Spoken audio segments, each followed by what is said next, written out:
Kembali di Apa Kabar Indonesia Malam pemirsa, saya ke Kak Korlantas. Pak Kakor, kalau kita berbicara mengenai secara keseluruhan mulai dari mudik lebaran yang kemudian ini diketahui cukup panjang begitu ya waktunya sampai pada penerapan balik lebaran di puncak masa arus balik ini. Evaluasi yang kemudian sudah dimiliki oleh pihak kepolisian seperti apa? Tentunya berkaitan dengan sarana prasarana jalan, moda transportasi, termasuk juga proses rekayasa. Maka dari itu, khusus arus balik yang tentunya harus kami informasikan, bagaimana mengelola arus yang sangat ekstrim, yang tadi sampaikan Pak Darman itu memang bukan pada posisi biasa. Maka dari itu, strategi skenario dari bagaimana kita melakukan langkah-langkah one way, mengalihkan arus, termasuk juga kontraflow, ini harus update bagaimana kita melihat kendaraan-kendaraan yang menjadi proyeksi-proyeksi tadi. Oleh sebab itu, Korlantas menyampaikan bahwa mulai tanggal 3 kemarin, arus balik, kita sudah melakukan langkah-langkah one way lokal antara kilometer 188 ke 70. Tanggal 4 kita perpanjang lagi dari kilometer 219 sampai ke 188 sampai 7. Ini dikandung maksud adalah menarik arus yang menuju ke Jakarta itu lebih cepat, sehingga besok puncaknya tanggal 6 akan kita lakukan one way nasional arah balik.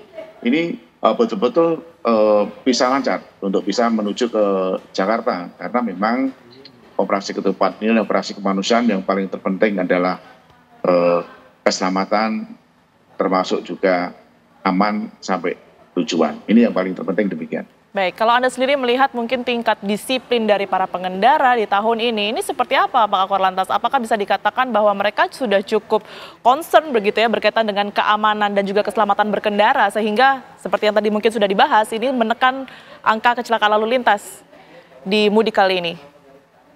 Kalau dilihat daripada evaluasi peristiwa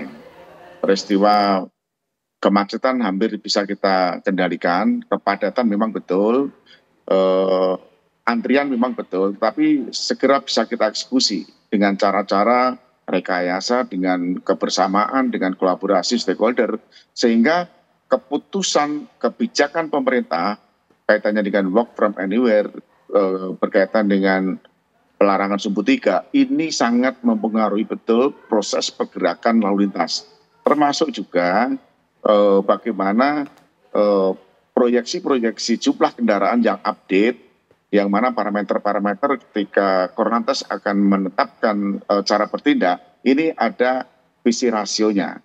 Maka dari itu tahun ini dengan kebijakan work from anywhere, pengurangan sumbu 3, termasuk juga saya yakin dari tahun ke tahun warga kita, masyarakat kita, bangsa kita, pentingnya keselamatan itu adalah bagaimana kita tertib berlalu lintas.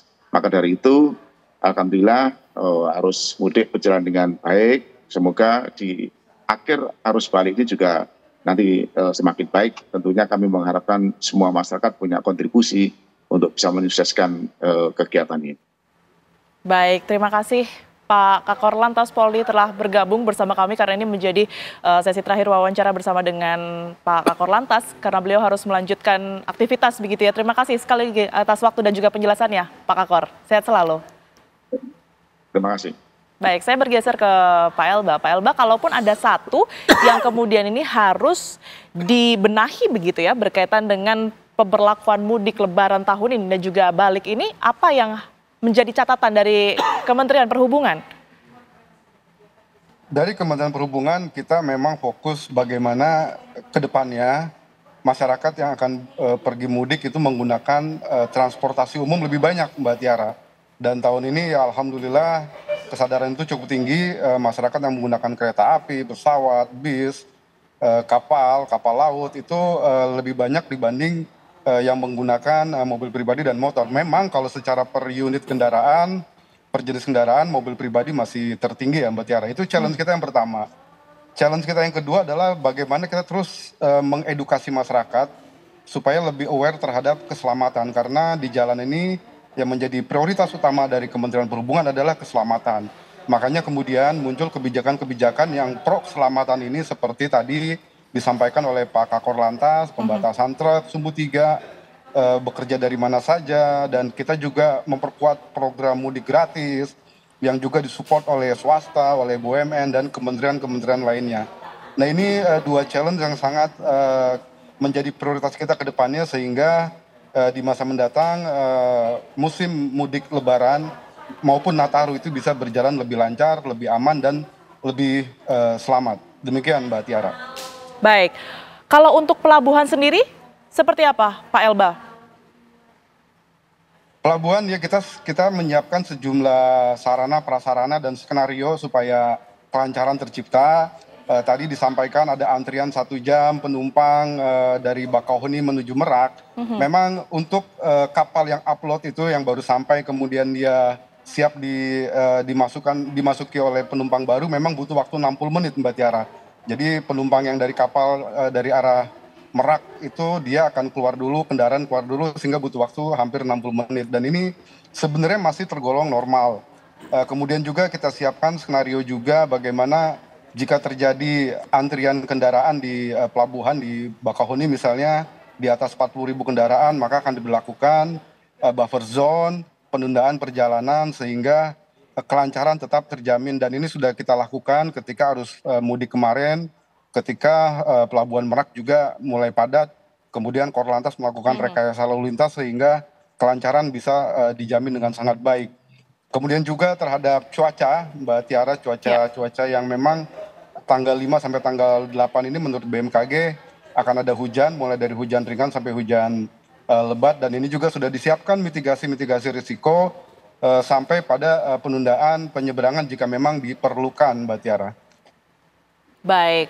Sebelum saya ke Pak Dharma begitu ya berbicara mengenai pelabuhan ini kita akan langsung pantau ya seperti apa kemudian ini situasi terkini di Pelabuhan Merak. Sudah ada Siti Marfufah di sana. Selamat malam Siti. Seperti apa kepadatan yang bisa Anda ceritakan berkaitan dengan arus balik hari ini?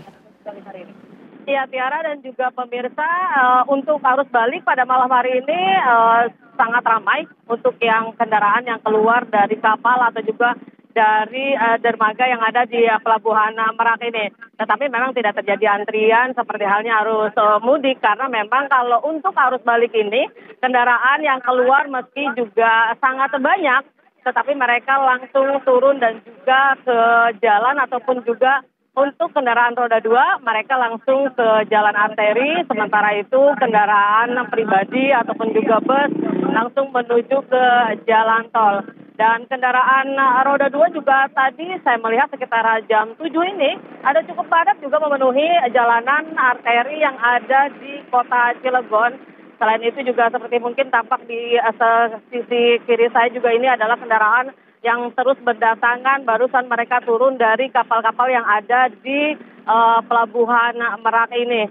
Dan pemirsa untuk arus balik kali ini juga selain itu juga para pemudik terutama untuk para pemudik pejalan kaki mereka bisa langsung ke stasiun yang memang ada di Pelabuhan Merak ini di sisi Pelabuhan Merak ini ataupun juga ke terminal yang memang terintegrasi dengan Pelabuhan Merak saat ini dan untuk terminal juga melayani 24 jam.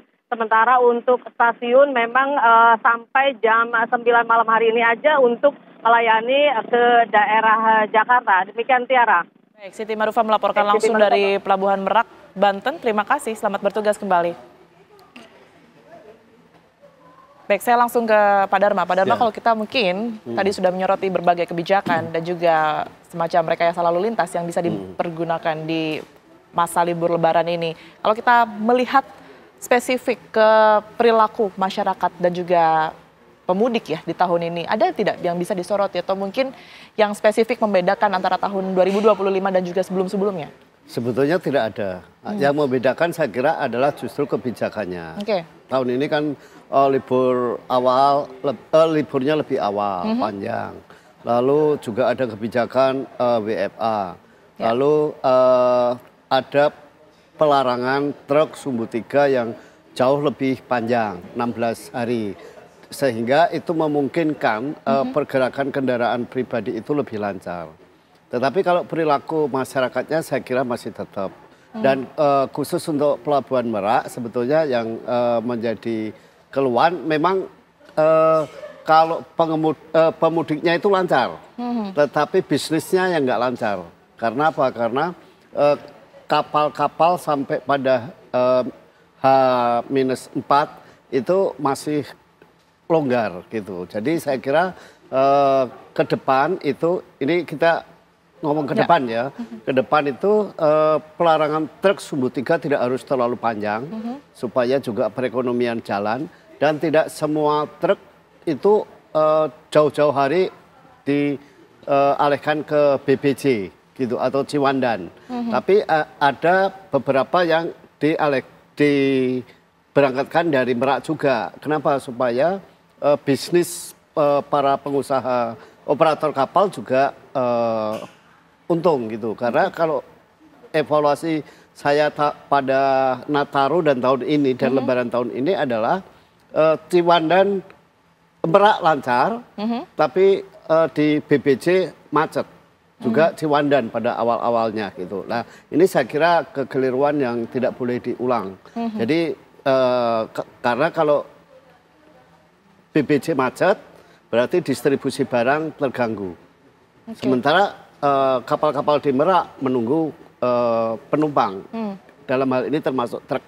Nah, sehingga saya kira tidak bagus kalau ini dilanjutkan. Jadi saran saya ke depan adalah pelarangan truk sumbu 3 tidak boleh terlalu panjang seperti sekarang, dan tidak semuanya dialihkan ke BBC. Itu yang Merak. Kalau yang lewat darat, dalam hal ini mobil pribadi ke arah Jawa, saya kira yang perlu dilakukan oleh pemerintah adalah memperbanyak layanan angkutan umum dan juga perbaikan layanan angkutan umum di daerah supaya orang mulai menggunakan angkutan umum lebih banyak. Jadi mengurangi kendaraan pribadi. Iya, kalau pengguna angkutan umum lebih banyak, sehingga pengguna motor berkurang, pengguna mobil pribadi berkurang, maka kemacetan juga berkurang, kecelakaan lalu lintas juga berkurang. Ini saya kira ke depan begitu, sehingga bayangan saya 5 tahun ke depan itu konsep-konsep one way, kontraflow sebaiknya ditinggalkan. Tidak lagi diberlakukan.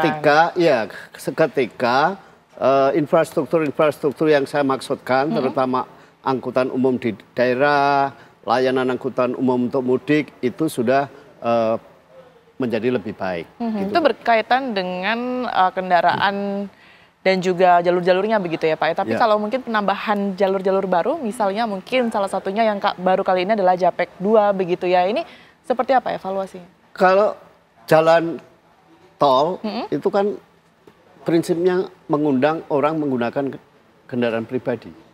Jadi makin banyak jalan tol dibangun, makin banyak pengguna kendaraan pribadi.